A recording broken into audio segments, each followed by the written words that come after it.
You're listening to Climate Champions, a podcast from the Architects Journal. I'm Hattie Hartman, Sustainability Editor at the Architects Journal. In this episode, we're changing tack from our recent conversations focused on regenerative materials to explore another angle of best practice. Today, we speak to one of the UK's leading engineers who is delivering ambitious projects for global clients in London and around the world. And I'm Hattie's co-host George Morgan, Director of 1.5 Architecture.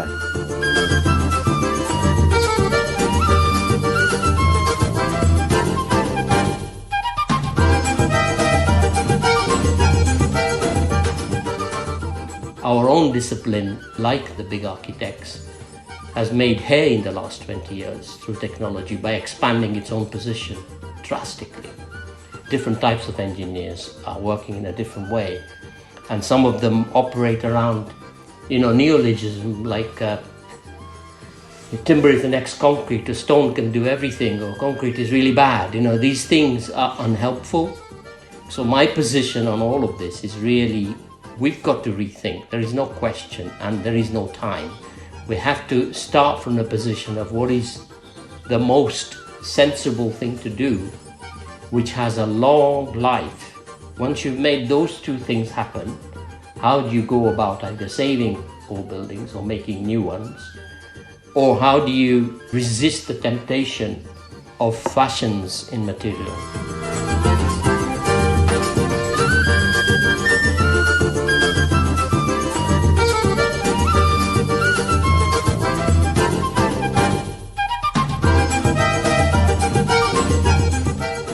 Today, our guest is structural engineer Hanif Kara, founder of AKT2, a London-based design engineering practice of 350 working across the globe. AKT2 is behind numerous recent award-winning projects that will be familiar to many of our listeners.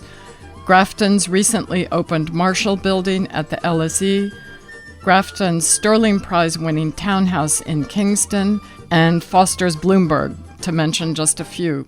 Hanif was recognized with an OBE in this year's Queen's Honors List, and he is a professor of architectural technology at Harvard Graduate School of Design. He's just co-edited a book on cross-laminated timber with a Harvard colleague that we're going to be discussing.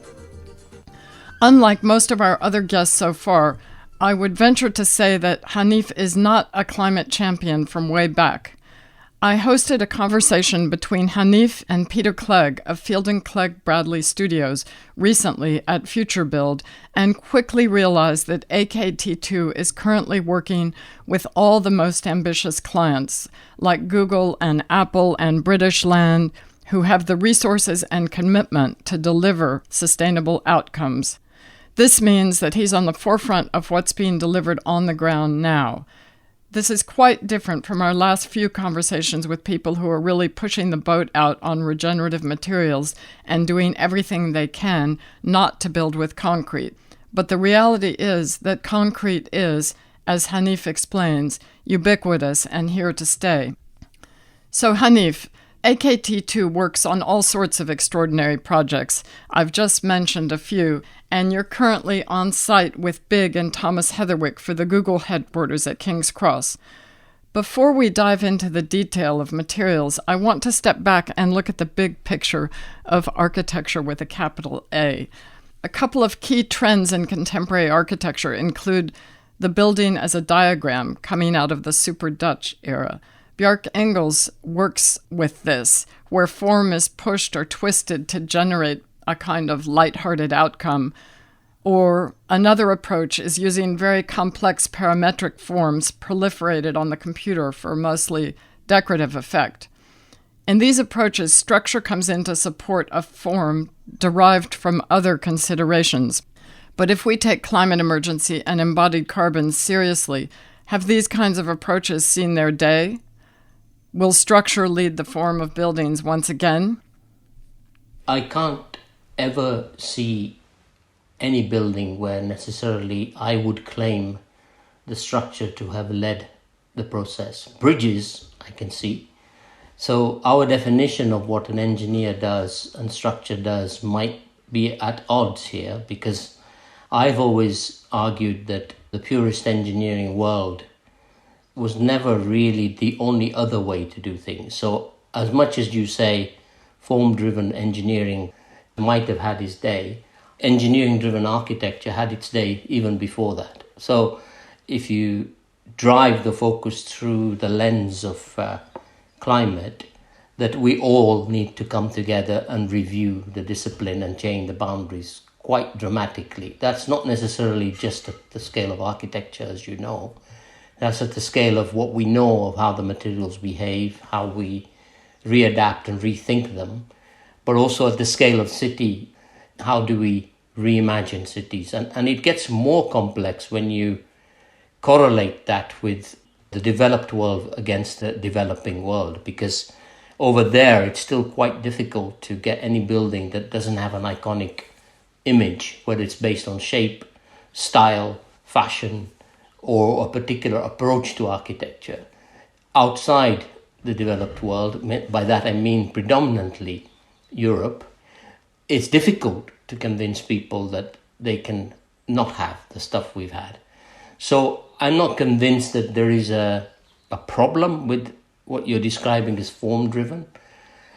I would say that you're right, that when a form arrives, quite often the role of the engineer is secondary, because he's more about testing rather than driving it, and testing and optimizing. So that role in the project you mentioned with Bjarke and Thomas, for example, which is a very, very big building, it has particular ideas at King's Cross are about freeing the ground, which is an old debate about the city. You know, if you're going to build it now, how would you keep the ground free? That's why the whole building hangs, and it looks like a very simple diagram, just extruded. But, you know, it's right next to a railway line as well. So you can see that there were other thought processes that led to that particular diagram against, say, maybe the Serpentine Pavilion or the Shanghai Expo with Thomas, where there were one-liners in some ways, in that there was a formal idea that we just made work technologically. When it comes to building with people in it, there is another layer underneath what we receive that we look at. And we find it very hard to be given a blank sheet and say, this is the most optimal structure and this is the best and most energy-free way to do things. Go and make people live in it, work in it, or even tell your client that's what you should build. We are kind of nervous about that approach. And to be honest, it's been a burden a little bit, because obviously only now are we getting consensus within our own discipline on what we should do about energy and how we should measure it. Our own discipline, like the big architects, has made hay in the last 20 years through technology by expanding its own position drastically. Different types of engineers are working in a different way, and some of them operate around, neologism like timber is the next concrete, or stone can do everything, or concrete is really bad. These things are unhelpful. So my position on all of this is really, we've got to rethink. There is no question, and there is no time. That's the new thing that I'm worried about. We don't have time to experiment too much. So we have to start from the position of what is the most sensible thing to do, which has a long life. Once you've made those two things happen, how do you go about either saving old buildings or making new ones? Or how do you resist the temptation of fashions in material that are sometimes hijacked by experts, either in industry or even within architecture, to say, I'm the expert in this field and give me that project because it's a hospital. I did the last hospital, or I did the last CLT building, therefore I must do it. I can say to you that this is not new, Hattie, because if you go all the way back to my first major project from my company, which is Peckham Library, it had steel, concrete, timber pods, copper, glass, all of the materials. In those days, it was for a different purpose, use and effect. Today, effect is less important than energy. So my answer would be that most of these things have had their day when you look at it from an energy perspective, but the answer isn't to just kill all these things off. So I want to talk about materials in a minute, and we have a lot of questions for you. But again and again, I've been writing about this topic for a while now, the whole notion of integrated design and close collaboration between all the disciplines comes up as the way forward. What's your take on that? That's why I started teaching at the same time as starting practice, because I think that in the last 50 years in particular, the separation between the disciplines is even more stark. You get really good architects, really good engineers, really good mechanical engineers, and so on. This thin slicing of the discipline was the reason why I started AKT, because that thin slicing was also having an impact on how we make buildings. So my position on it is that without any question whatsoever, transdisciplinary, where you have a bunch of experts who work around the framework of a building or framework of a problem like climate, is coming to town, because transdisciplinary is something we've talked about for a long time. It's not multidisciplinary. It's not the same as interdisciplinary. Everyone's an expert in their own field. They're actually tackling the same problem. And I think climate has done that. Money was a big driver. How do we make economy? How do we make faster buildings? How do we do taller? These were singular in some ways. So the tallest building would always have an engineer first. The client would talk to him. The lift, how far can we take the lift? So on. Whereas now I think my position is that by being an expert at structural engineering, but having very good knowledge of M&E and pretty good knowledge of architecture, I can operate in a transdisciplinary world very easily. And I learned some of this through the teaching. So what I've been watching over time, over the last 20, 30 years, and I was in the AA at the time of the blow-up of the whole parametrics world. And I first arrived there when Zaha was there. FOA won the project in Yokohama the year I was there. So you can see I lived through these things that engineers had never seen, because we were too busy just trying to make a brick or straighten a beam, and had to be contaminated as well as inspired by it. And I've changed in a way to fit that. Okay, now we're going to come on to materials. You've just co-edited a book called Blank, Speculations on CLT, and you were kind enough to send me a copy last week. It's all about the architectural potential of the material, and you clearly state from the outset that your book purposefully does not address issues like sustainability or fire. We're still going to ask you a bit about this in a minute. The premise of many of the projects in your book is that CLT panels are like a blank piece of paper which can become anything. It can be structure, it can be surface. And reviewing your book recently, Eddie Heathcote said the following: CLT may hold a status in our time similar to concrete for the modernists or plastics in the post-war era. So what are some of the ways that you see CLT being used that you think are most compelling and interesting? Yeah, I think that, first of all, CLT is most interesting and compelling when it is local. Austria, Scandinavia, and parts of Canada, where it's easily available, they have had 100 to 150 years of sustainable farming, where the sequestration argument, whether you're back sequestering or forward, can be made to work, and you don't have to transport it too far. On top of that, typology is important. So most buildings have a horizontal surface and a vertical surface. It's whether it's a frame or a slab.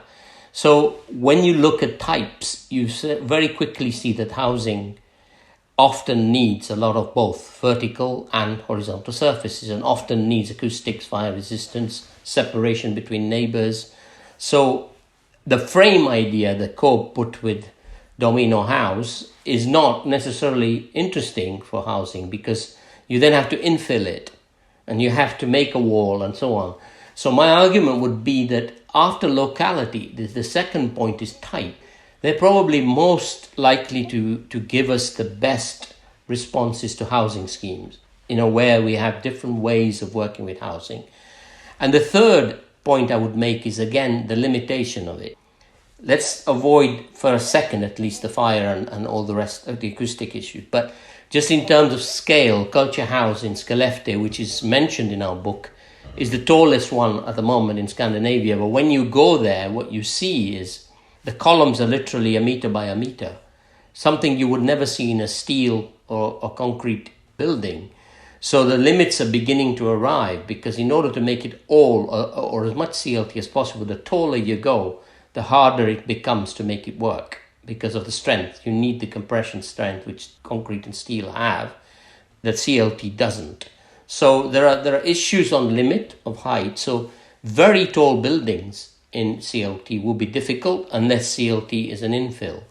So it works very well with floors. It works very well with being load bearing as a wall system, which is why we talk about the blank being an opportunity, because it's doing three things at once, giving you the skin, the insulation, and the load bearing support. Unlike a brick, it's not a brick on a brick labor. You kind of industrially make it in factories and transporting, which saves a lot of energy and ways of doing that.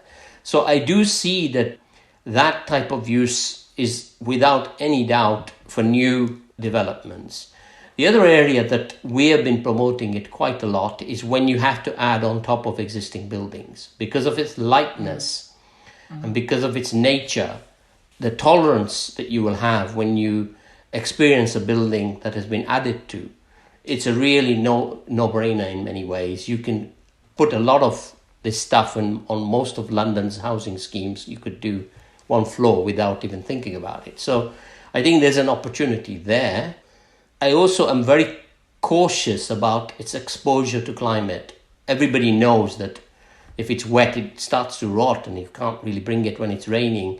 So places that we're looking at in the Middle East where it's very hot, we're looking at places where it might get exposure to rain and salt quite a lot. So we're nervous about how it will behave in those kind of worlds, because its development has largely been in very cold, particular climates.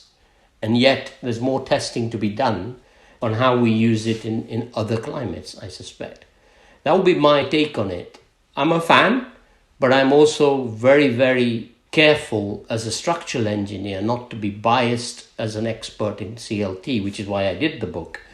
I didn't want to be either beholden to those that claim that they're wooden engineers and architects. Neither did I want to say that I can't do timber or CLT. The responsible position to take was, well, I would find the best way to do it with an architect and a manufacturer. I wouldn't just do what a manufacturer will send me and just assemble that. That's not the world I live in. And I think the book tried very hard to get that across in the US in particular. At least it's moved the needle in terms of anyone can do it. You just got to think about it a bit more. What about the thermal mass question, particularly if you're going to hot places? Yeah, it's an issue even in cold places. As you heard me say before, if the temperature does go up by 1 degree, it doesn't give you the coolth that concrete does.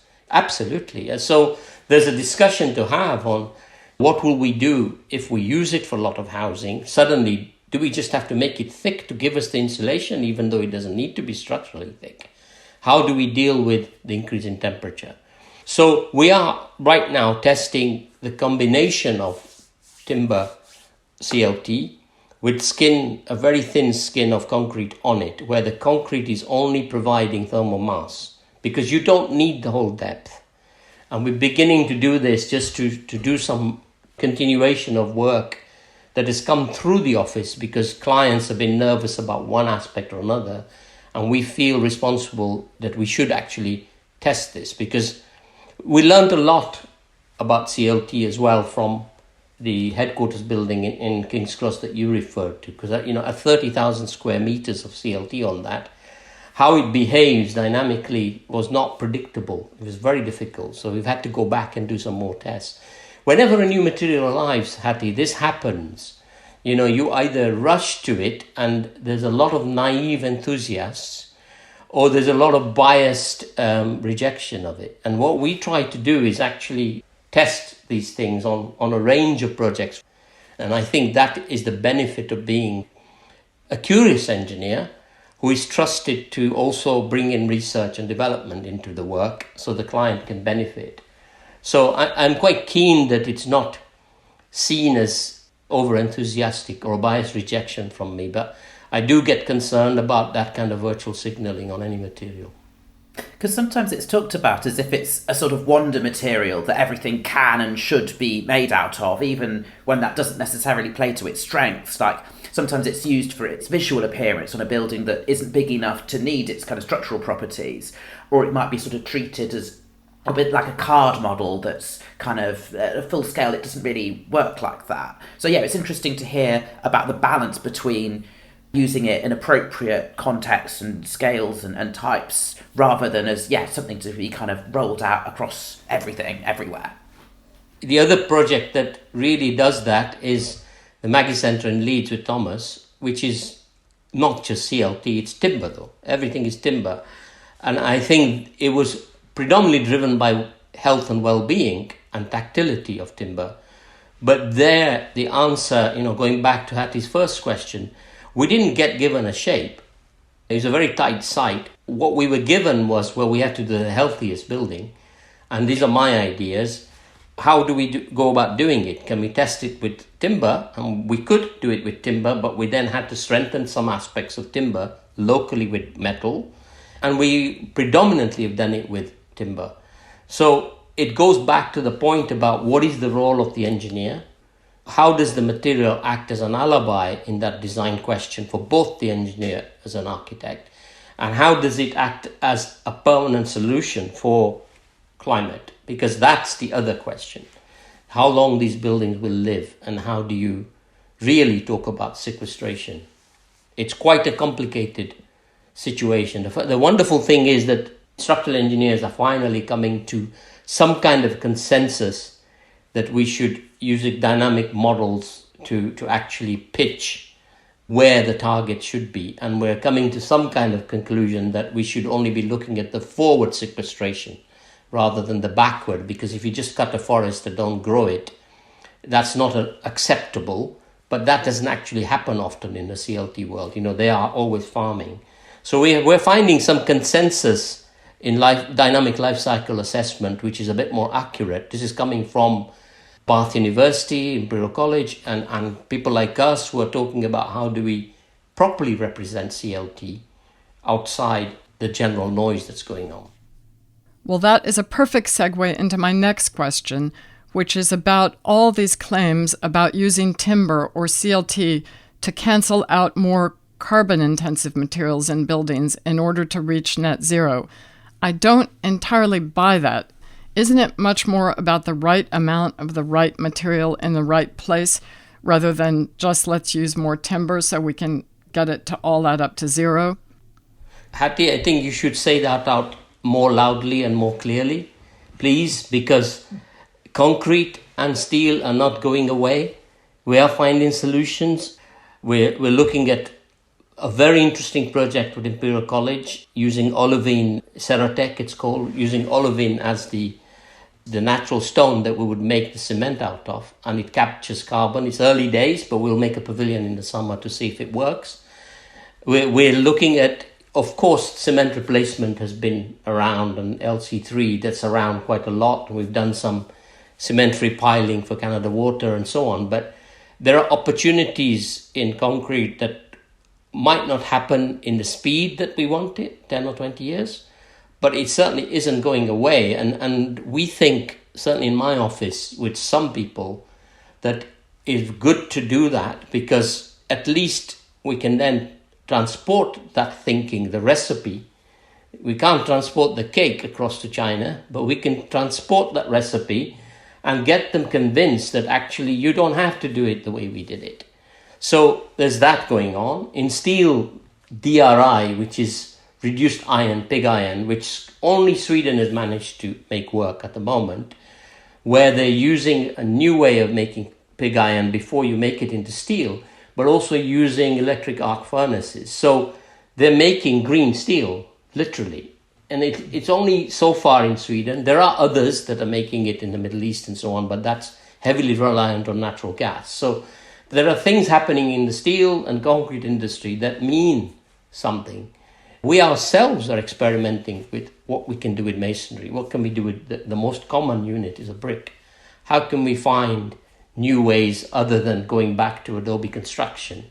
How can we find materials that can actually allow us to make those things again. And I think this is why the kind of voices you're putting out there and the noise you need to help us make is to make people think broader and come out of their specialism or neolism or fame chasing or whatever it is they're trying to do, and actually have a bigger debate, which I think ACAN has helped quite a lot more than most other things. That's been my thinking over the last 3 years, listening to all the papers that come from them. ACAN is doing absolutely fantastic work on numerous fronts. It's actually at one of the early ACAN meetings that I met George and this podcast was born. I went along to a meeting in late 2019 wondering why we needed yet another climate activism group. How wrong I was. So we've got a few more questions about other materials like concrete, but sticking to the CLT just for now, my sister-in-law comes from Latvia, and every time she goes back, more and more of its forests are cut down, much of it to be used as biofuel in power stations like Drax. Because of this idea that burning wood is CO2 neutral, Latvia's lost nearly a quarter of its forests just since 2000. Does a rush towards CLT risk the same kind of destruction? In one word, yes, absolutely. I mean, it won't be as bad as biofuel because the burning of that is the worst way to use the wood, because the charcoal that comes out of it and so on and so on, it's just, you're just trapping carbon and nothing happens. At least with CLT, there is an afterlife. You can reuse it and so on. But it is headed in that same direction. And particularly when you quantify it, we did some numbers, and the size of Twickenham Stadium, which is roughly a hectare, produces only about a meter square by 17 millimeters of usable CLT. So the amount you're talking about in terms of forest and scale, because the rest of the material gets used for other things, but some of it just left there. So the way they farm it is also quite important. And it's worrying when you remind me of places like Latvia, because we've seen so many photographs of horror in the way they're just deforesting. You know, it's a cliche, but it's horrible what's going on. So I would tend to say that, yes, if we're not carefully putting the narrative down and the codes of practice down, there is a great danger that we will be importing it from all over the world in dodgy situations. So another CLT question. A criticism that I have heard is that it can make buildings hard to adapt in the future, and we talk so much about the need for flexible buildings. How much of a concern do you think that is? It depends on the degree of adaptation. So the main reason for using CLT at King's Cross was adaptation, because the degree of adaptation they wanted was to be able to move floors every so often, remove several floors and stack them up. You can't do that with anything else. We have robots inside and cranes that can just do it in a month, in a week sometimes, So the lightness of it and its stackability on top of other things can make it more adaptable as a floor. If you combine the floor with a load-bearing system in wall, you can't do that, because you take the floor off, the wall falls over. So you have to think about degrees of adaptation.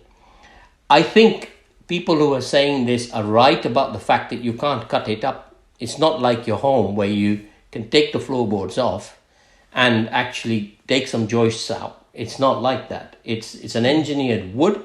It's very difficult to cut by yourself if you try it. So there are adaptation problems with it in that sense, and there are people concerned about that. But in the long term, it is possible to remove it. It's possible to give it a second life. It's possible to do all sorts of other things with it. So largely speaking, I'm optimistic about adaptability. So after Grenfell, the government was bounced into banning combustible materials from external walls of residential buildings over 18 metres, including timber and CLT, even these weren't to blame. How much of a barrier is this? And do we need a more evidence-based, less of a knee-jerk approach? Yeah, it's absolutely imperative, George. And the industry is gathering its force. I mean, we have gone back to the government, the Institute of Structural Engineers, and many of us, to try and put another level of precision on that statement, because it's imprecise. And often we do knee-jerk. It kind of happened in the 60s when Ronan Point blew up, and we had to then reintroduce ways of tying flows so it never happens again. I think Grenfell was very, very unfortunate for many other reasons, and there were many things that we're going to have to learn and change as a consequence of that. But timber is not a problem, so CLT shouldn't be punished. At the moment, it's been punished a little bit. Many of the projects are not being insured in the UK because there is a reaction from the insurance industry that by the time the government agrees to this stuff, we will be out of the market. So why would we want to wait? Why don't we just make it out of concrete to steel? In France, as you know, and in Germany and in Austria, the rules are slightly different. So they haven't stopped all their CLT buildings. They've looked at the fire engineering arguments, and the arguments are misunderstood because it's as much about the volume of what you burn as it is about the thickness of a floor. So fire regenerates itself, and obviously if you're going to have certain volumes where it just burns and burns and burns in rotation, you will get a progressive collapse. But if you devise floors that are far enough, it will only deal with local problems. And I think this is something that is now being developed amongst the fire engineering fraternity. In my office, certainly, they're working with this with UCL, actually, on how we can develop fire engineering arguments that make it safe and convince people of its safety. So knee-jerk is never a good thing, but sometimes it's the necessary thing, because we'd gone too far with what happened at Grenfell. And it was very unfortunate that things went that bad before we had to react. Okay, I want to come back now to concrete, and you've alluded to the simplistic arguments that are floating around that timber's going to answer all our problems and that concrete is bad. So what are the most interesting things you see happening on the concrete front, and what sort of timeline are we looking at? Quick answers have come from replacement of cement. So the three things we have to do is reduce the CO2 in the cement itself, so make a different kind of cement. The second thing we have to do is capture the carbon that current concrete creates, meaning cement. And the third thing is really reduce the quantity of cement itself in the mix of concrete. So when you align all these three, there are products out there already that are doing some of it. New types of cements are replacing cement, yet we haven't got enough of it. But LC3 and a number of other generic products are beginning to challenge the idea of using blast furnace slag, the replacement, the CGBS, with better and more sustainable systems. My most optimistic answer is definitely olivine. Ceratec, the material I mentioned earlier, where we are fortunate enough to have agreed amongst us that it's the chemistry of the concrete that needs to change. We are beginning to see that using that olivine and separating magnesium out of it and making silica, there's a way of capturing the carbon within the system, and then a way of recycling it. It's very early days, but if people like Cimex and Holcim get hold of this, which they will, because you can imagine there are literally billions being spent by those two cement manufacturers to find solutions. And at the moment, some of the good solutions they've come up with is using green energy to transport the concrete, or moving the plants and the recipe closer to a site rather than exporting. But they haven't got to the chemistry enough yet. There are some new concretes that are patented that are beginning to get there. You know, they have tension capacity and some chemical in them, but we need to find out more about those. So there's those two. And then there is the third and fourth in a way. So, you know, EPFL have been doing a lot of LC3. If you look up EPFL's research, they're very good in terms of investment. So more investment needs to go into how to lighten the concrete as well. So we design it with old style voids in it and use less of it. And then on top of that, using carbon capture, there will be a way of doing it. So it'll take 10 years, I think, before some of these products actually are used in real buildings. But I thought that 3 years ago that chem-free wouldn't be used. But then one of our clients has got the insurance to underwrite this for piling at Canada Water. So it's very much dependent on a client who's curious and pushing, and also has the power to drive the insurance industry. I think industry is ahead of practice in this in some ways. We as engineers and architects are slightly behind because they are in the front line of trying to solve some of these problems. So it will come, and there's a lot of transdisciplinary collaboration between constructors, research labs and practitioners. Because on the topic of the alternative mixes for concrete, like a common one is GGBS. My understanding is that it counts as low carbon because, well, it comes out of making steel, but then the carbon is assigned to the steel rather than the GGBS. So there's a limited amount of it. So if you use more of it in one project to make that one count as lower carbon, then there's less to be used elsewhere. And then there's the whole issue of the shortage of sand. So with these kind of alternative mixes, how much would it be possible to scale these up, considering the enormous volumes of concrete that are kind of used in the world? What's the balance of just having to use a lot less concrete and specify different structural systems? It's a circular argument because the CGBS literally comes from an evil process of making steel. The slag comes from using carbon fossil fuels to make steel. So fuel ash and PVA, whichever you use, is not guilt-free. It's just not as bad as things were, with some pure cement. So there is no doubt that we have to get rid of that as a temporary measure. It's helping, it's reducing carbon. We have to find solutions at large scale that will replace that. And we have to find new ways of making cement. The wonderful thing about concrete, as you know, is its ubiquity. I think we'll find these alternative cements and alternative chemistries that help us to change it. It's not going to be singular, but scaling it up fast is not going to be an issue because I think the economics of that have flipped already. If you look up the McKinsey report on what is predicted in terms of how much is being invested in green investments, there will be a lot of money to continue building in a proper way, let's say. So I can't imagine it will stop. That said, there is a responsibility to stop building in some parts of the world, like here. We have to think very carefully before we build anything new. Well, it's good to hear some optimism about the adoption of alternatives anyway.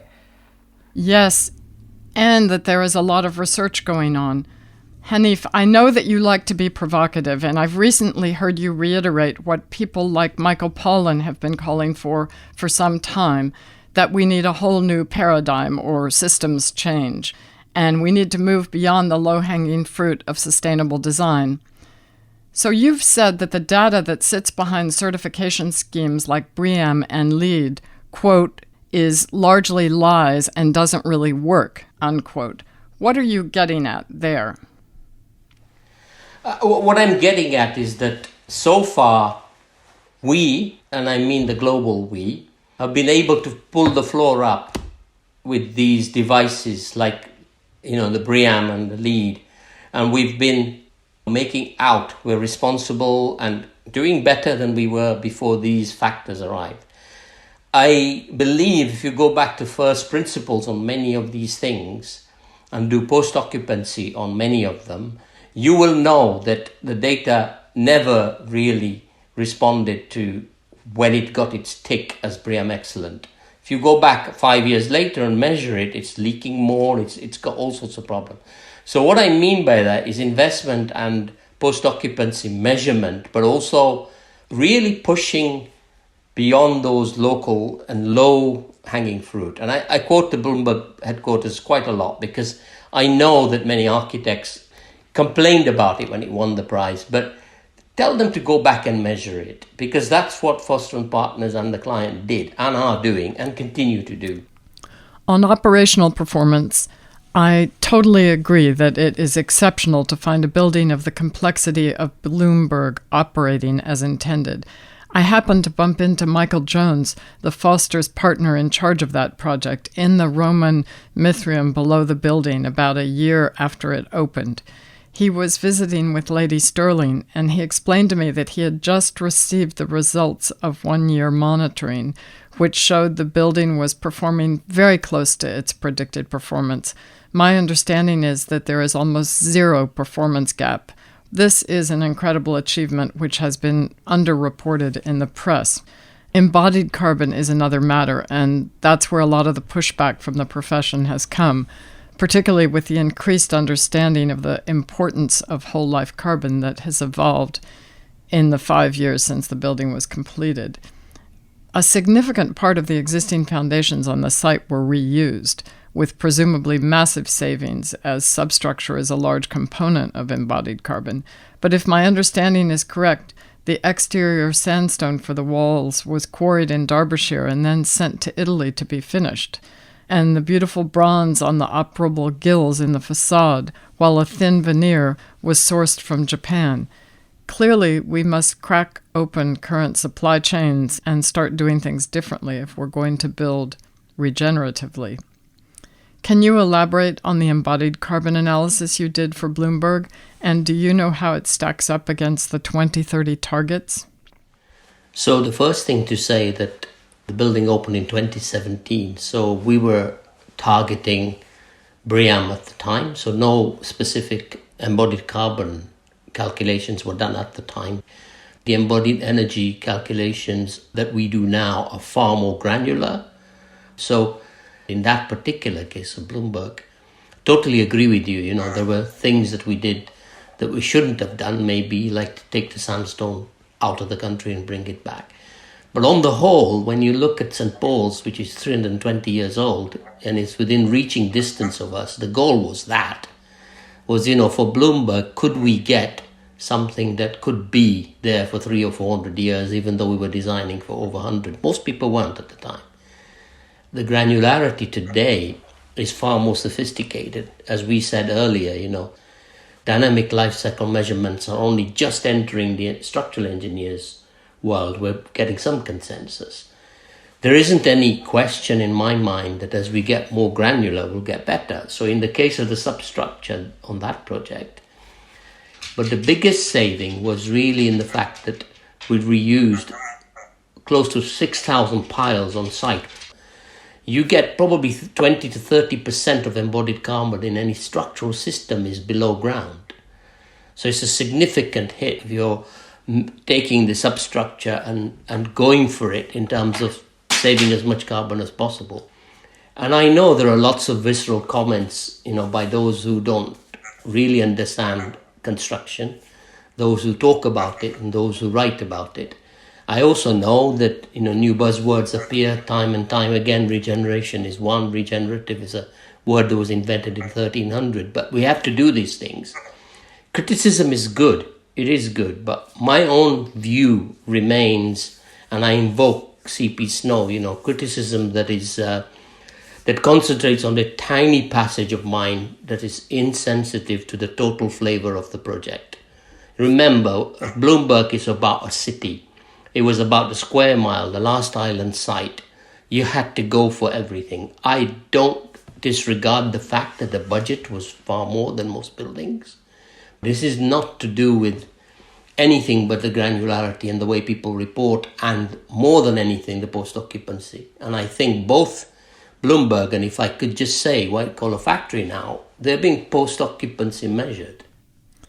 Yeah, we need a lot more building performance evaluation, and that is quite a nerdy subject that is close to my heart because I co-authored a book about it.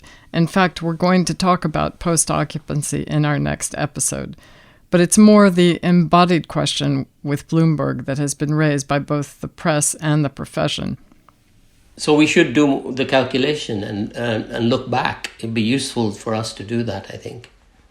So what I'm getting at is, these kind of requirements, and there are so many of them now all over the world, create jobs to a certain point and they lift the floor, but they don't push the ceiling. The ceiling pushing is really still coming from big questions from big architects. And I've seen that happen in Mazda, I've seen that happen in Iran. So I'm finding that low-hanging fruit is sadly just lifting the floor, and we're going to lose a whole generation now who will no longer believe those things and actually leave our industry because we, my generation, are not listening to how do we leapfrog certain things. And there are these social impact questions, there are these millennial questions, there are questions about the generations rethinking how do we escape the problem we've all created. And I would, at that point, if it's right, to talk about retrofit a little bit. Because I do feel that it, like the climate, in a smaller way, it brought us together. Because, you threw out the gauntlet with that campaign. And thankfully, it wasn't a moratorium on let's not build. So I've started looking at the estates works we've been doing for Grosvenor and Cadogan, where we've taken conservation buildings. And the thing that is always common in all of them is to reverse engineer, try and understand what was done by the previous people and why and when. So in Diddington Mills, which was 3 centuries ago made out of iron, with FCB, we've been learning about the process of making iron, why they made those columns like that, how do you reverse engineer and then apply to that an acceleration with our new tools. How would we now do it? And we do it differently, because that's the kind of accelerated reverse engineering model that has allowed us to look at concrete on the South Bank. And we've extended it by 11 floors, although everyone said you couldn't extend a 26-floor building by 11. But when we looked at the concrete, which is only from the 1960s, we could reverse engineering. The codes were too conservative. The design was over-designed to some extent. The materials have grown in strength rather than weakened. So we've reversed all that and said, okay, with all that capacity, we can actually add on top. This reverse engineering, you mean just establishing exactly the capacity of what was there before in a very nuanced way? It is. I mean, the term reverse engineering is used by software manufacturers and everybody, but in our particular world or built environment, what it means is taking the building and trying to understand exactly why they did what they did, but also then saying, let's do some more tests to see if their assumptions were correct, because we now have the tools, we have access with drones, we can go and have a look. We can do some more tests that we couldn't before, we couldn't afford them, there was no research money.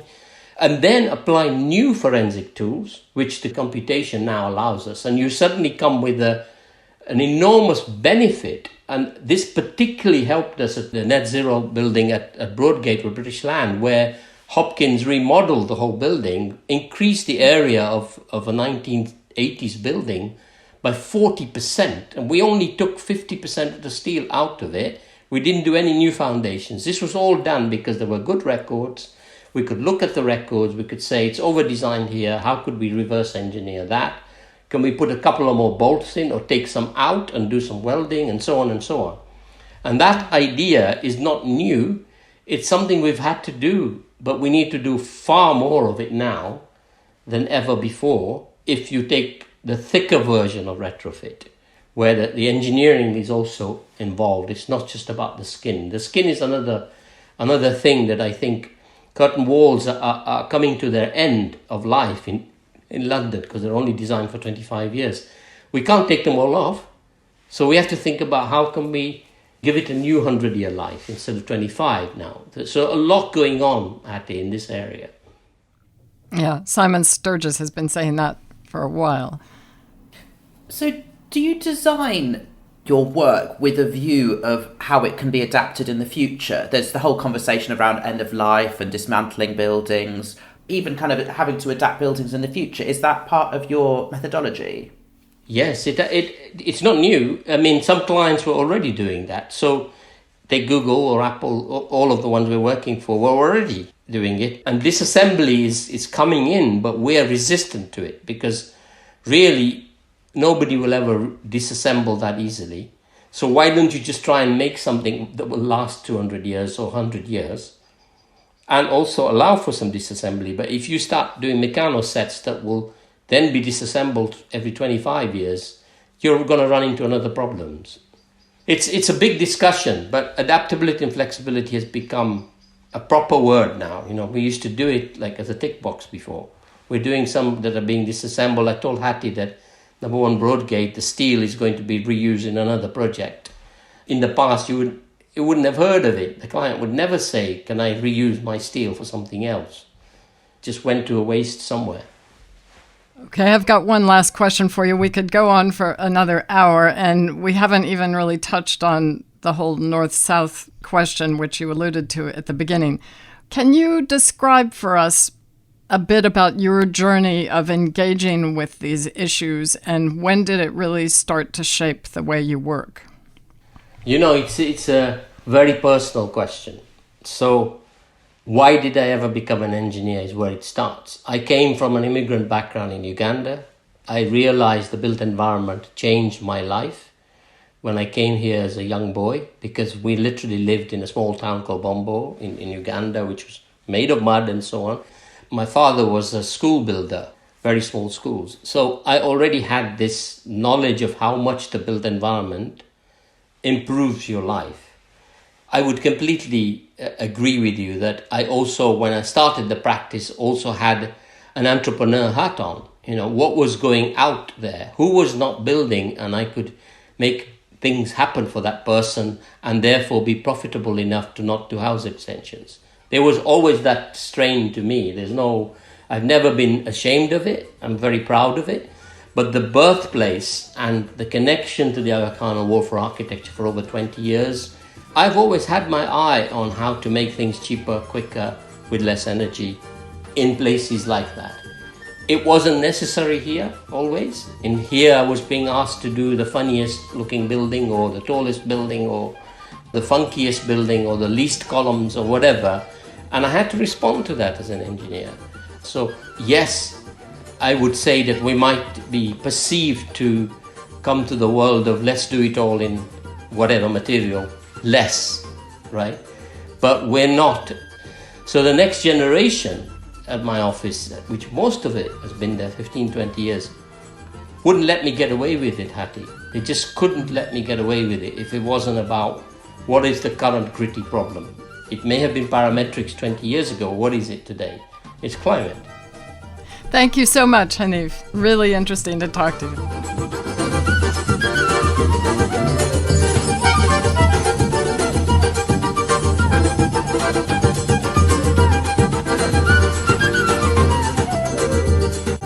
In our next episode, we will be turning our attention to building performance, an absolutely essential aspect of reaching net zero.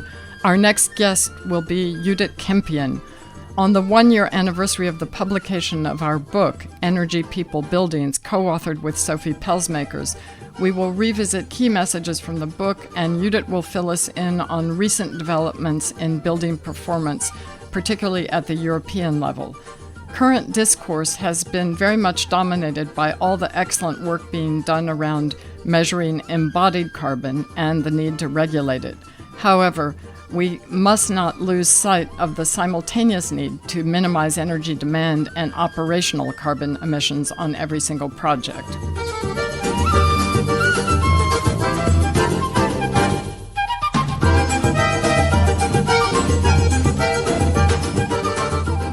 If you're enjoying Climate Champions, please rate us and subscribe on your favorite podcast platform. It helps people find us so we can build an audience. You can find the show notes for this and previous episodes at architectsjournal.co.uk/podcasts. Thanks for listening.